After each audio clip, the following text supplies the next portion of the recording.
Hello students, today we are going to discuss electoral politics and the changing nature of caste. This unit would enable the students to understand democratic politics and its bearing on caste, democratic politics and the changing nature of caste, role of caste in electoral politics. In the context of society today, the caste system and much of whatever comes with it are wholly incompatible, reactionary, restrictive and barriers to progress. There can be no equality in status and opportunity within its framework, nor can there be political democracy. Between these two conceptions, conflict is inherent and only one of them can survive. This was reiterated by Jawaharlal Nehru. The ideals enshrined in the preamble to the Indian Constitution reflected a vision of liberal democracy that would ensure a dignified existence to each and every individual and endow them with certain fundamental rights vis-a-vis the state and fellow citizens. The directive principles of the state policy, Article 38 of the Constitution, clarified it further by making it explicit that the state shall strive to promote the welfare of the people by securing and protecting as effectively as it may a social order in which justice, social, economic and political shall inform all the institutions of national life. Any form of discrimination on grounds of sex, religion, race, caste and gender or place of birth will be prohibited. Following the practice in democratic regions around the world, the Indian Constitution invested all legislative power in certain institutions of government to be made up by electoral representatives of the people. These representatives were to be chosen strictly in accordance with the principle of universal adult franchise. The independent state of India went a step ahead and instituted certain legal and institutional measures as protection, albeit temporarily, to enable groups and communities of people who had been historically disadvantaged because of certain social practices to participate in the game of democratic politics in equal terms. The political elites of the time, those who inherited power from the British Raj in 1947, were perhaps all unanimous on the question of caste. They all agreed that caste can have no legitimate place in the democratic setup. However, over the last more than 7 decades of India's independence, governance in India, caste has not only survived in Indian politics, but has also in fact flourished. India is the largest democracy in the world. In a democratic system, each adult citizen uses voting as an expression of his approval or disapproval of government decisions, the various policies and programs of political parties, and the qualities of the candidates who are engaged in the struggle to get their status as the representative of the people. Politics, however, is not about elections alone. It could have different manifestations, and the nature of these manifestations may also vary when we move from one region to another. For example, from a macro-regional context to a micro or local regional context. Participation in democratic politics has a direct bearing on the working of caste relations in the society. Similarly, the prevailing structures of caste relation and the changes taking place herein play an important role in enabling or disabling different caste groups in their effort to participate in the politics at different level. This is particularly the case with the Dalits, the ex-untouchables. In other words, the question of caste and democracy must also be seen by looking simultaneously at what is happening at the caste system on ground, namely in terms of the changing structures of social and economic relations. This would also help us to answer the question as to what empowers a particular caste to mobilize itself and participate in the democratic politics. The changing realities of caste in the context of contemporary India and its interaction with the social and political structures has a far-reaching impact on the democratic politics. Even though the impact of liberal democracy and evolutionist notion of the social change and the inevitability of Western style of modernization is obvious in modern Indian society, many scholars recognized that the tremendous resilience of caste as an institution in the face of modernization. Quite clearly, they had reported on the likely impact of caste on the working of democratic institutions and the implications of a new form of politics for the system of caste hierarchy. For instance, instead of completely replacing traditional ascriptive structures of caste society by an open system of social stratification based on individual choices and achievements, new modes of democratic governance and growing use of modern technology has in some ways strengthened caste. Caste and democratic politics signify opposite value system. Caste is hierarchical, in which the status of an individual in the social system is determined by birth. On the other hand, democratic political system supports freedom of an individual and equality of status with an emphasis that no one is above the rule of law. Following the introduction of democratic institutions as per the Indian Constitution, Indian society has changed to a considerable extent. Rajni Kothari in Caste in Indian Politics argues that in India, politicization of caste has taken place. Caste and politics entered a relationship which has changed the both. Consequently, secularization of caste has taken place. Secularization of caste denotes that the caste system and their role is not confined to the traditional role defined by priority of purity and pollution. It helps in mobilization of caste for secular interest such as power and employment. Secularization of caste has helped in the formation of inter-caste alliances and coalitions as well. Commenting on the nature of change experienced in caste with the rise of non-Brahmanic movement in southern provinces, Ghurye has argued as early as in 1932 that attack on hierarchy by such mobilization did not necessarily mean the end of caste system. These mobilization generate a new kind of collective sentiment, the feeling of caste solidarity, which could be truly described as caste patriotism. Srinivasan developed this point further in his writing during the late 1950s, focusing specifically on the possible consequences of modern technology and representational politics, both of which were introduced by the Britishers in India.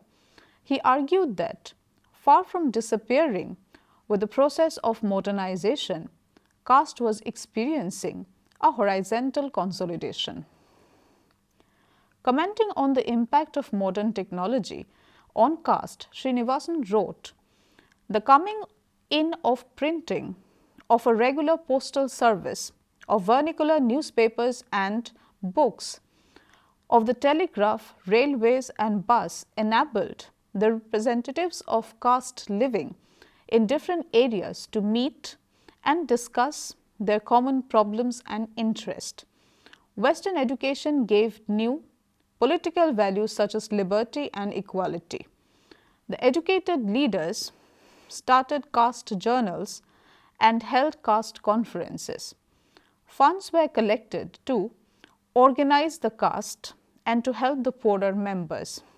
Caste hostels, hospitals, cooperative societies, etc., became a common feature of the urban social life. In general, it may be confidently said that the last 100 years have seen a great increase in caste solidarity and the concomitant decrease of a sense of interdependence between different castes living in a region. Representational politics by the British helped in the horizontal consolidation of caste in many ways. According to Srinivas, the policy which the British adopted of giving a certain amount of power to local self-governing bodies and preferences and concessions to backward caste provided new opportunities to caste. In order to be able to take advantage of these opportunities, caste groups, as traditionally understood, entered into alliances with each other to form bigger alliances.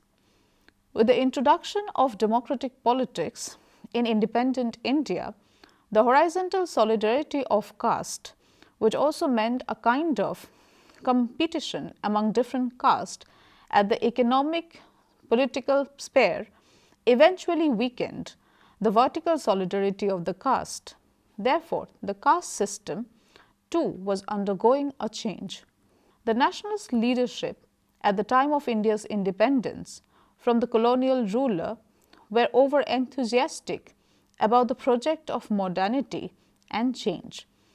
The belief that all relations active in Indian society could be erased and entirely new ones written down through a heroic comprehensive legislative act had its origin in the prevalent functionalist and evolutionary notion of democracy. As has been convincingly argued by social scientists over the last 3 decades, even the idea of tradition and modernity are of little value when presented as dichotomous categories. They tend to dehistoricize the experience of change. Caste, in such perspective, appeared as a peculiar Indian, never-changing reality that characterized the very basis of India's social structure. Now we come to democratic politics and the changing nature of caste. Sudipta Kaviraj has argued about the plasticity of tradition and the fact that caste group, instead of crumbling with historical embarrassment, in fact adapted themselves surprisingly well to the demands of parliamentary politics. Their participation in electoral politics also transformed the structural properties of caste in one fundamental respect. It created a democracy of caste in place of a hierarchy of caste. In the competitive electoral politics, what mattered for a political party was the number of votes a given caste group had and the extent of its partial concentration. Thus, in the Indian case, the democratic equality and the experiences of participating in electoral politics has mainly been translated as equality between caste groups, not among casteless individuals. Caste is assuming new role in the context of democratic politics. They are setting up their organization known as caste associations. They raise social, economic and political issues of different caste groups. Caste associations make representation to the government demanding educational facilities, land ownership and its distribution, government jobs, etc. for their caste members. They raise issues concerning their caste by submitting memoranda to governments, organize public meetings, etc. Caste articulate their interest by forming caste organizations. There are two kinds of organizations, caste associations and caste federations. In order to pursue their interest, claims for representation to the governmental demanding educational facilities, land ownership, its distribution, all these features and social mobility, caste have established their organizations for this purpose. Origin of caste organization can be traced to pre-independent India. In the initial stages, caste organization largely concentrated themselves with the idea of giving representation and voice to the marginalized. However, with the entrenchment of liberal democracy and extension of adult franchise, their aim began to change with the rise in the demand for their representation in the administration, educational and political spheres. In this context, Rudolph and Rudolph summarized the role of caste association in politics.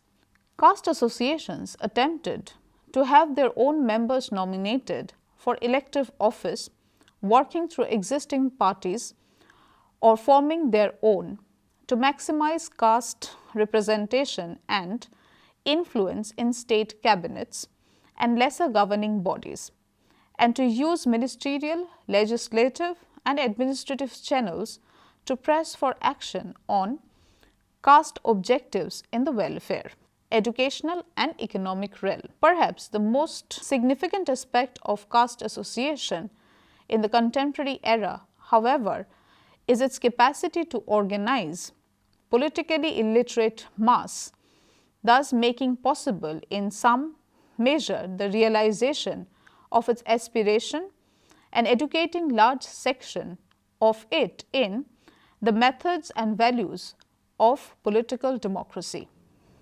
This strategy strengthened their bargaining position in the political system in terms of power and representation.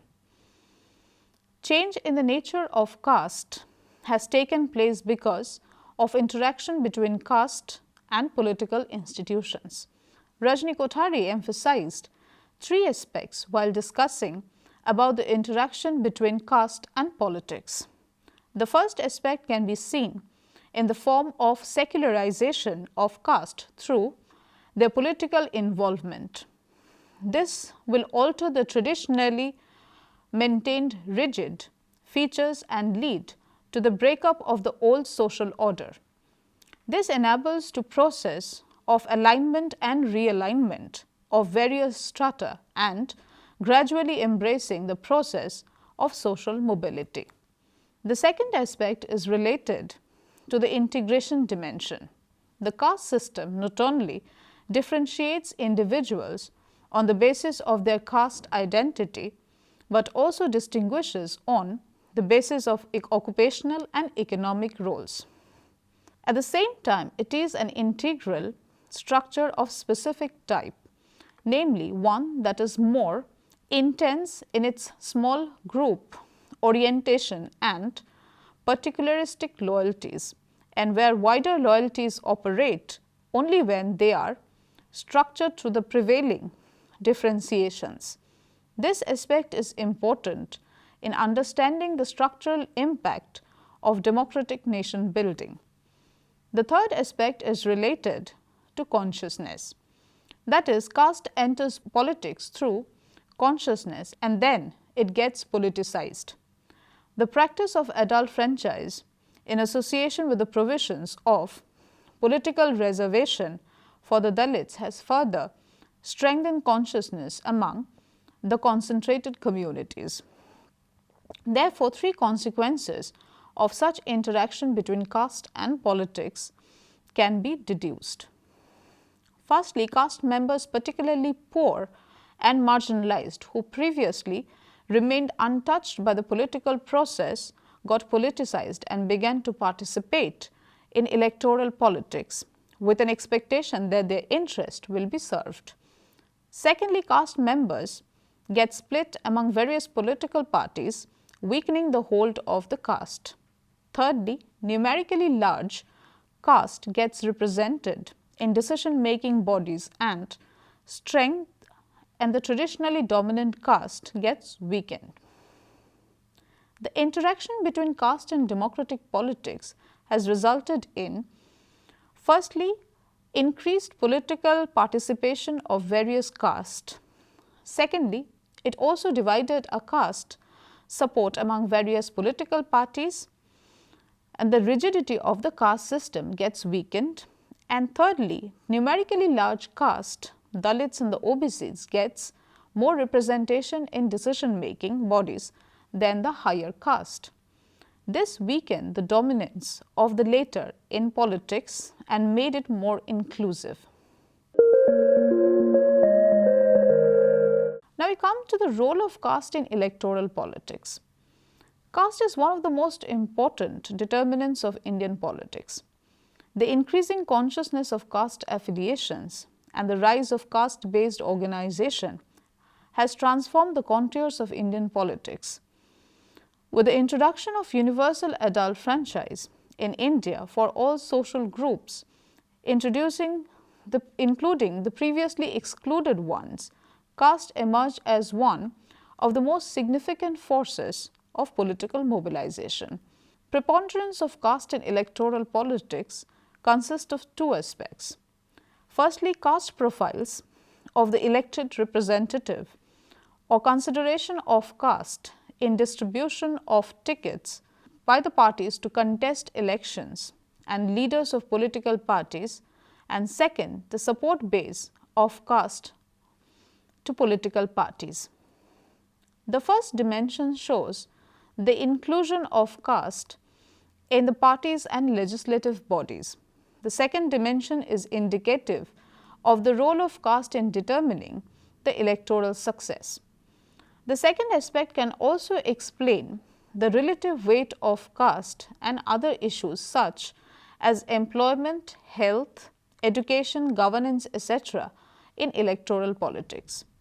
In view of these aspects, caste has been a major factor determining political strategies to mobilize support of various castes. Although all kinds of factors influence voters' decisions to support particular political parties, caste also is one of them. Indeed, some caste or caste groups form support base for some parties. For example, the Dalits form a substantial support base for the BSP. Till the 1980s, the Congress Party's support base in the North India largely consisted of the Dalits, backward classes and high caste.